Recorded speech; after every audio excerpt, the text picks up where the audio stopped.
आज मैं आपके सामने एक हॉट टॉपिक के ऊपर बात करूंगा जो कि हमारा है जियो फाइनेंशियल सर्विसेज। आज की डेट में हर बंदे को इतना पता चल गया है कि रिलायंस इंडस्ट्रीज ने अपनी एक कंपनी का डीमर्जर किया है जो कि जियो फाइनेंशियल सर्विसेज के नाम से मशहूर है। इस कंपनी के अभी लिस्टिंग भी नहीं हुई है और लोगों ने इसके ऊपर इतनी ज़्यादा ऑप्टिमिज्म बना दी है क्योंकि उनको ये पता है कि रिलायंस ग्रुप की कंपनी है। मुकेश अंबानी जी का एक बिजनेस प्लान होगा इसके अंदर बहुत बड़ा और इसमें बहुत ज़्यादा पैसा भी बन सकता है। लेकिन मैं आपको एक वर्ड ऑफ कॉशन ये देता हूँ कि जब मार्केट के अंदर कोई पर्टिकुलर स्टॉक बहुत ज़्यादा हीटअप हो जाए because of news flow, because of social media platform, उन स्टॉक्स को आप ज़रूर पढ़ें। लेकिन ज़रूरी नहीं है कि दुनिया को फॉलो करके आपने भी इन्वेस्टमेंट करनी है, क्योंकि ऐसे केस में आपकी प्रोबेबिलिटी ऑफ रिटर्न्स काफ़ी कम हो जाती हैं। क्योंकि जब भी वो लिस्टिंग आएगी उस कंपनी की तो लोग भर के उस स्टॉक में इन्वेस्टमेंट करेंगे। तो पहले तो उसके बिजनेस मॉडल को समझते हैं और कंपनी का जब प्राइसिंग सही आएगी अपने लेवल पे तो उसके अंदर एक इन्वेस्टमेंट का विचार आप बना सकते हैं। लेकिन सबसे पहले आपको उसका बिजनेस समझना पड़ेगा डीप डाइव के अंदर। तो सबसे पहले तो कंपनी की जो मार्केट एस्टिमेटेड वैल्यू होगी जब वो लिस्टिंग होगी तो वो अराउंड माना जा रहा है कि अराउंड 1,50,000 करोड़ से ऊपर की होगी। तो ऑलरेडी ये इंडिया की one of the biggest NBFC listed space के अंदर हो चुकी है और अभी तक कंपनी का जो प्रॉफिट आफ्टर टैक्स है वो भी इतना ज़्यादा नहीं है और लिस्टिंग इतनी ज़्यादा है। ये रीज़न क्या है कि इस कंपनी का जो कैपिटल बेस है वो बहुत स्ट्रॉन्ग रिलायंस इंडस्ट्रीज ने बनाया है, क्योंकि उनको ये पता है कि फिनटेक स्पेस के अंदर अगर आप एंट्री ले रहे हैं और जो इंक्यूबेट प्लेयर्स हैं पहले के जैसे कि बजाज फाइनेंस हो गया, आपका पेटीएम हो गए, ये अपनी मार्केट के अंदर बहुत अच्छी पकड़ बना के बैठे हुए हैं और इनके ही आपको कोर सेगमेंट्स में एंट्री लेनी है। तो उनको ये चीज़ पता है कि इसमें काफ़ी ज़्यादा कैपिटल की रिक्वायरमेंट बनेगी और कंपनी को अपना ढंग से गेम प्ले भी करना पड़ेगा, क्योंकि ये एक ऐसे मार्केट के प्लेयर्स हैं जैसे कि बजाज फाइनेंस जो कि इंडिया के अंदर एक ऐसी कैटेगरी में अपनी सेफ प्लेस बना के बैठे हुए हैं जहां पे किसी भी प्राइवेट सेक्टर बैंक ने एंट्री नहीं ली थी इतने साल पहले। क्योंकि बजाज फाइनेंस का अगर आप बिजनेस मॉडल समझेंगे तो उनका कोर था पहले बजाज ऑटो के ऑटो लोन्स, फिर उन्होंने इलेक्ट्रॉनिक फाइनेंसिंग में जो एंट्री ली थी वहां पे कोई भी प्राइवेट सेक्टर बैंक एक टाइम पे नहीं था। तो आप अगर कोई भी अच्छे इलेक्ट्रॉनिक स्टोर पे जाते हैं तो वहां पे आपको ये जरूर दिखाई देता है कि कोई ना कोई आपको बजाज फाइनेंस का सेल्स का बंदा जरूर मिलता है जो आपको कन्वर्जन करता है कि आप प्रोडक्ट लें लेकिन उसको ईएमआई पे हमारे से करवाएं। तो कंपनी ने इस बिजनेस के अंदर ही इतनी बड़ी एक मार्केट कैप वाली कंपनी खड़ी कर दी बजाज फाइनेंस को लेके,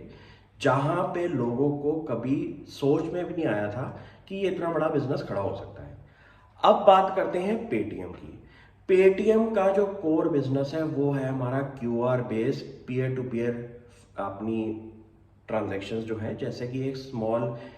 एक फ्रेंड अपने दूसरे फ्रेंड को पैसा ट्रांसफर कर रहा है। एक आप मर्चेंट पे गए जैसे कि कोई खाने की शॉप पे गए तो वहां पे आपने पेमेंट्स करी। और यहाँ पे एक ऐसा बिजनेस है जहां पे आपका डेटा कैप्चर होता है। फॉर एग्जाम्पल एक दुकानदार है जिसने अपना क्यूआर कोड लगा के रखा हुआ है और वहां पे उसका रोज का जो क्यूआर बेस्ड पेमेंट्स है वो मोर देन 10,000 रुपीज की हैं, जिसमें से एक आइडिया बन सकता है कि 10,000 का अगर क्यूआर बेस्ड पेमेंट आ रही है तो बंदे का अराउंड 2,000 रुपया बनता है। अब ये डेटा जो कैप्चर हो रहा है, अगर जियो फाइनेंशियल सर्विसेज अपना क्यूआर कोड यहाँ पे लगा दे और पिछले 6 महीने के अंदर एक डेटा एनालिसिस कर दे कि यहाँ पे एक एवरेज रोज की जो कैश की पेमेंट है क्यूआर बेस्ड वो अराउंड 10,000 रुपये की है और उसमें से अराउंड 2,000 रुपये पर डे ये बंदा कमाता है। इस केस के अंदर ऐसे लेवल के लोगों को प्राइवेट सेक्टर बैंक्स लेंडिंग नहीं करते। लेकिन फिनटेक प्लेयर्स के पास खासियत क्या है कि उनके पास जो बैकएंड में डेटा बैठा हुआ है उसमें यह पता चल गया है कि बंदे के पास कोई सिक्योर्ड एसेट्स ना हो मॉर्गेज करने के लिए, लेकिन बंदे का जो बिजनेस चल रहा है एज अ बिजनेसमैन उसके अंदर एक रेगुलर कैश फ्लो का फ्लो आता जाता है, जिसके अंदर हम एक ट्रांजैक्शन बेस्ड लेंडिंग भी दे सकते हैं इस मर्चेंट को। अब ये एक ऐसा बिजनेस है जहां पे अभी प्राइवेट सेक्टर बैंक्स ने अच्छी पकड़ नहीं बनाई है, क्योंकि वो एक ऐसे सिक्योर्ड लेंडिंग में काम करते हैं जहां पे उनको एक सिक्योर्ड एसेट भी चाहिए होता है लोन देने से पहले। लेकिन फिनटेक प्लेयर्स का ये कोर कॉम्पिटेंट एरिया हो सकता है, जो कि पेटीएम की आप क्वार्टरली स्टेटमेंट्स में भी देख सकते हैं कि ये बिजनेस पेटीएम का बहुत तेजी से बढ़ता हुआ दिखाई दिया है। क्योंकि एक ऐसा बिजनेस है जहां पे अगर लेट सपोज उस मर्चेंट को 10 लाख रुपए का या 5 लाख रुपए का कंपनी लोन देती है, जैसे इस केस में आप पेटीएम का एग्जांपल लें या फिर जियो फाइनेंशियल सर्विसेज का, तो उसके अंदर उनको ये पता है कि इस पैसे से वो अपनी दुकान को इम्प्रोवाइज करेगा। तो अगर पहले की उसकी जो पेमेंट्स हैं वो 10,000 रुपए की आ रही थी, तो इस इम्प्रोवाइजेशन करने से उसकी 15,000 की पेमेंट होगी और उसका रोज का जो कैश प्रॉफिट था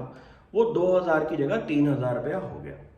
अब यहां पे गेम आती है कि कैसे फिनटेक प्लेयर्स को फायदा होगा। अगर वो अपने मर्चेंट के साथ ये डील कर ले कि हमें आप रोज का 500,000 रुपया दीजिए और हम आपका जो लोन आउटस्टैंडिंग है उसमें से अपना इंटरेस्ट काट के और अपनी प्रिंसिपल अमाउंट काट के आपको रोज रोज के पैसे आपसे लेके आपका लोन जो है वो प्रीपे करवा देंगे। ये एक ऐसा बिजनेस है जहां पे कोई भी प्राइवेट सेक्टर बैंक ने कभी सोचा ही नहीं था एक बिजनेस बन सकता है, क्योंकि रेगुलेटरी टर्म्स की वजह से उनको इस बिजनेस में काफी डर दिखाई देता था। लेकिन ट्रांजैक्शन बेस्ड लेंडिंग के अंदर ऐसा बिजनेस खड़ा कर सकती है जहां पे ऐसे कैटेगरी के लोग हैं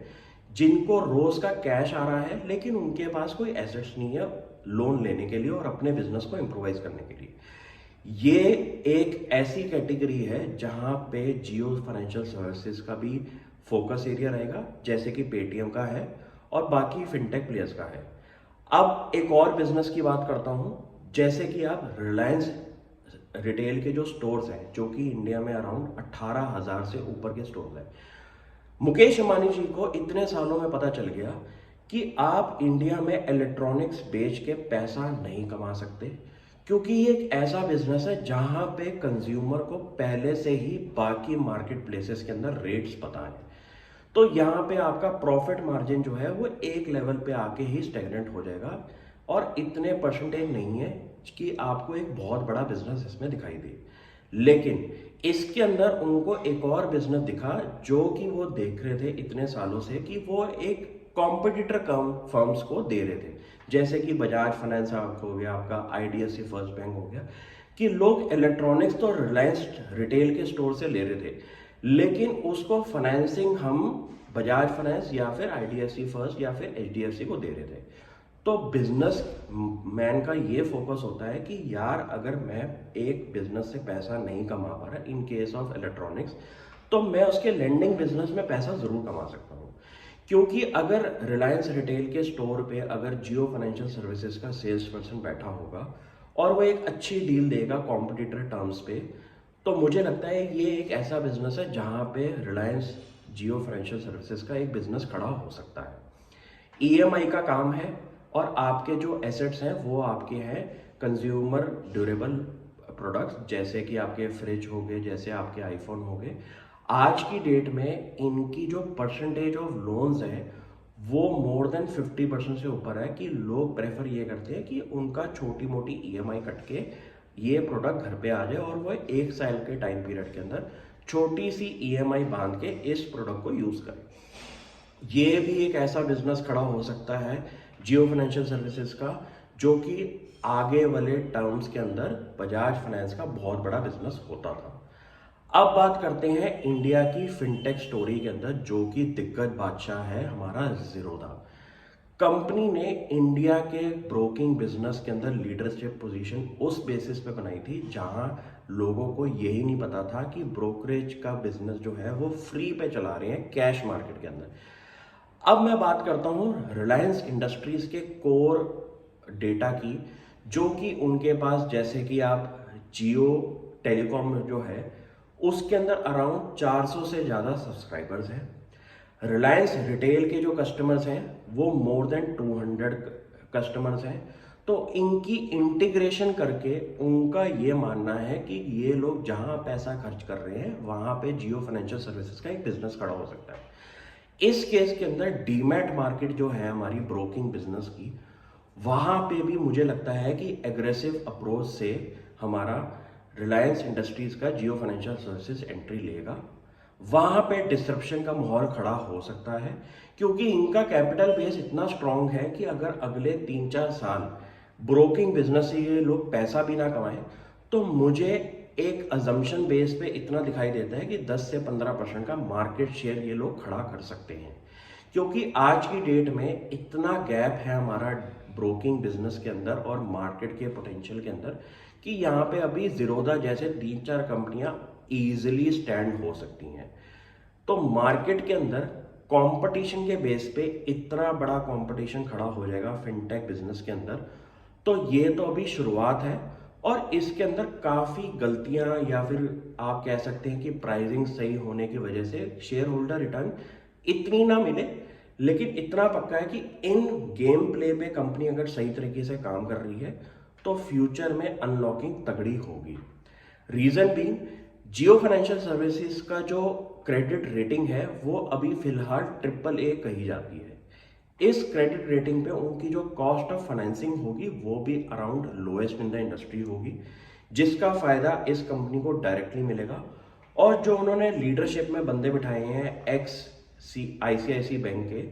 मुझे लगता है कि उनका बैक एंड एक्सपीरियंस जो बैंकिंग का है वो काफी हेल्पफुल रहेगा। आपको इस बिजनेस को ढंग से समझने के लिए पहले तो मुकेश अंबानी जी के दिमाग में घुसना पड़ेगा कि वो जब बिजनेस करते हैं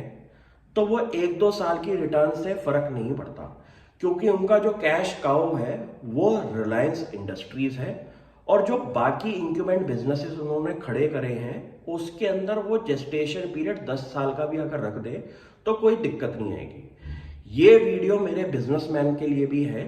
जो कि मार्केट के अंदर अपना एक बिजनेस चला रहे हैं 10-15 साल से,